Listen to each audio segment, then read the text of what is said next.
Pewaris terakhir Sang Presidir. Bab 33. Rencana Nando. Mira segera menghentikan aktivitasnya tatkala mendengar penuturan Dr. Indra yang sebentar lagi akan menjadi suaminya. Kenapa keluarga Ricardo setega itu pada Tuan Abraham? Ini tidak bisa dibiarkan. Nyonya Elin harus tahu ini. Betul sayang, hanya Nyonya Elin, Nyonya Maya, dan Tuan Muda Davanlah yang bisa menyelamatkan aset milik Tuan Abraham.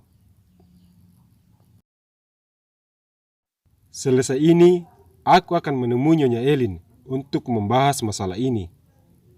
Kak, tadi Bu berpesan agar Kak Indra datang ke rumah sebentar sore. Sepertinya ada hal penting yang ingin beliau bicarakan pada kakak. Baik sayangku, kakak akan menemui calon mertuaku. Semoga saja beliau setuju bila pestanya dipercepat bulan ini. Kalau begitu, Mira permisi dulu ya kak. Selepas bekerja, kakak langsung pulang. Assalamualaikum. Mira menyalin tangan Dr. Indra. Waalaikumsalam. Hati-hati sayang. Jika ada sesuatu cepat kabari kakak ya. Oke bos. Mira memberi hormat, lalu kemudian keluar dari dalam kantin. Mira mengemudikan kendaraannya menuju ke perusahaan Elin Group. Setibanya di sana, Mira langsung menuju ke ruangan Nyonya Elin. Dua ketukan dilayangkan Mira ke dalam pintu. Masuklah, suara Nyonya Elin dari dalam sana. Sedikit demi sedikit, Mira memutar kendok pintu dan sedikit mendorongnya. Nyonya, apa boleh Mira bicara sebentar dengan Anda? Ada hal penting yang ingin saya sampaikan. Mira yang kala itu berdiri di depan meja kerja Nyonya Elin. Duduklah dulu. Terima kasih Nyonya. Mira pun segera duduk. Katakanlah, hal penting apa yang ingin kamu sampaikan padaku? Ini menyangkut Ibu Maya dan Tuan Muda Davan. Ada apa dengan mereka berdua? Apa mereka mengabarimu akan kembali ke kota ini lagi? Bukan itu Nyonya, tapi ini masalah aset dan perusahaan Tuan Abraham. Terus, apa hubungannya dengan Maya dan Davan? Tentu ada hubungannya Nyonya. Sekarang keluarga Tuan Ricardo dan juga Tuan Nando memperebutkan semua aset yang dimiliki oleh Tuan Abraham. Selama Tuan Abraham belum bisa berbuat apa-apa, maka mereka berencana akan menjalankan perusahaan itu dan membalik nama atas nama mereka. Astaga, ini tidak bisa dibiarkan. Maya dan Davan harus tahu masalah ini. Mereka berdualah yang berhak atas semua aset yang dimiliki Abraham. Mira, besok pagi-pagi sekali, kamu harus berangkat ke kota A. Temui Maya dan Davan dan ceritakan semua apa yang selama ini terjadi. Soal alamatnya nanti aku kirim lewat pesan singkat.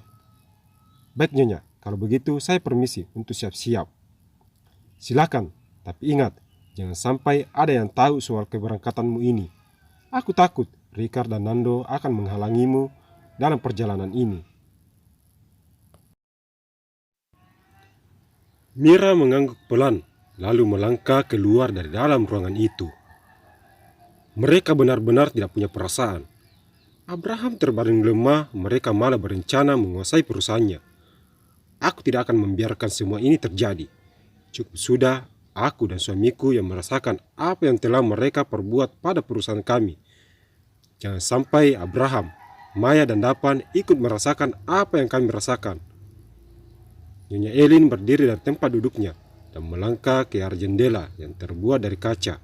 Tampak di matanya perusahaan Graphic Group berdiri kokoh menjulang ke atas langit. Sementara itu, Nando mengemudikan kendaraannya menuju ke sebuah restoran mewah. Nando sudah melakukan janji dengan beberapa pemegang saham di perusahaan Graphic Group milik Abraham. Setelah memarkirkan kendaraannya, pria parubaya itu segera keluar dari dalam mobil dan melangkah masuk ke dalam gedung restoran. Nando langsung menuju ke sebuah ruangan VIP yang terbuat dari dinding kaca transparan. Ruangan yang sering digunakan untuk rapat penting atau pertemuan khusus lainnya. Sudah ada 3 pria berdasi duduk menunggu kedatangannya. Melihat kedatangan Nando, ketiga pria itu langsung berdiri menyambutnya. Satu persatu mereka menyalami Nando. "Silakan duduk," ucap Nando. Ketiganya pun mengikuti Nando untuk duduk. "Ada apa gerangan? Tuan Nando mengajak kami kemari," tanya seorang pria parubaya seumuran Nando. "Begini Pak Joni, kita tahu bersama, sekarang Abraham sudah tidak lagi menjalankan bisnisnya seperti biasa. Semua hal kantor dia serahkan pada sekretarisnya. Walaupun perusahaan itu masih berjalan baik, tetapi ada baiknya kalau perusahaan itu ada yang memimpin langsung. Aku dan Rikar berencana akan mengadakan rapat penting 1 minggu lagi. Semua pemegang saham akan kami undang untuk menghadiri rapat itu dan menunjuk seseorang menggantikan posisi Abraham." Ketiga orang yang ada dalam ruangan itu saling menatap satu dengan yang lain. Dengan kata lain, menggeser posisi Abraham sebagai pemilik perusahaan. Tanya salah satu di antara mereka lagi. "Betul sekali Pak Agus. Apa kalian mau modal kalian di perusahaan Abraham, terutama Graphic Group, akan berjalan begitu-begitu saja? Tidak bukan? Maka dari itu kita harus mencari orang yang tepat agar perusahaan Graphic Group semakin berkembang seperti saat Abraham yang menjalankannya. Kalau perlu lebih dari Abraham," balas Nando antusias. Graphic Group ditangani oleh Leon masih bisa bersaing dengan perusahaan lain. Jadi untuk apa kita mencari pengganti bila perusahaan itu baik-baik saja, ucap Hendra. Masalahnya, Leon tugasnya hanya sebagai sekretaris, bukan untuk memimpin sebuah perusahaan sebesar Graphic Group. Maka dari itu, kita harus memilih calon yang benar-benar ahli di bidang itu. Kalau perlu dari keluarga Abraham tentunya. Nando yang kini mulai tersenyum. "Keluarga terdekat Tuan Abraham? Bukankah Tuan Abraham belum memiliki seorang pewaris? Terus, yang Anda maksud itu keluarga terdekat Tuan Abraham, kalau bukan Tuan Rikar, Anda sendiri, dan juga Nyonya Elin." "Ya, itu yang aku maksud. Rikar sudah tidak ingin menduduki sebuah jabatan mengingat dia ingin beristirahat dalam dunia bisnis, sedangkan Elin, dia mana mau menduduki jabatan sebesar itu. Jadi, calon tunggal itu tinggal Anda." "Jika kalian memilihku nanti, maka aku akan mengemban tugas ini dengan baik. Dan barang siapa yang memilihku, akan ada bonus setiap pembagian hasil." Kembali untuk kesekian kalinya Nando tersenyum pada mereka bertiga. "Mungkin kami bertiga akan memilih Anda, tapi bagaimana dengan pemilik saham yang 17 orang lagi? Kita tidak tahu siapa mereka. Semua hasil pembagian keuntungan hanya melalui transferan rekening mereka."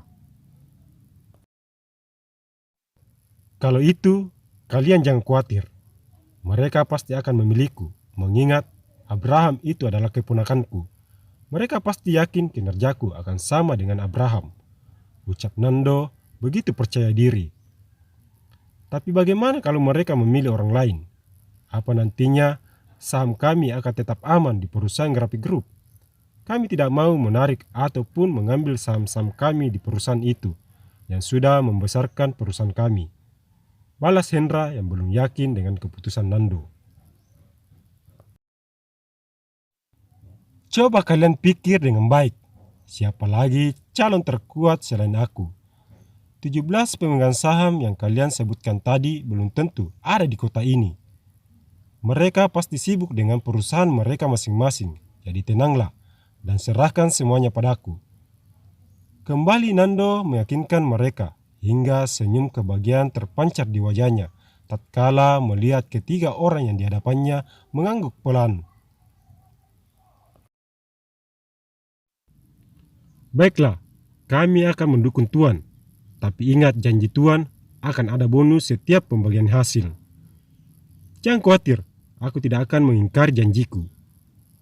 Setelah ketiganya sepakat, mereka pun menikmati hidangan dan minuman di atas meja sambil meneruskan perbincangan mereka. Jangan lupa untuk terus dukung channel ini dengan cara memberi like, komen, subscribe, like, dan share. Terima kasih.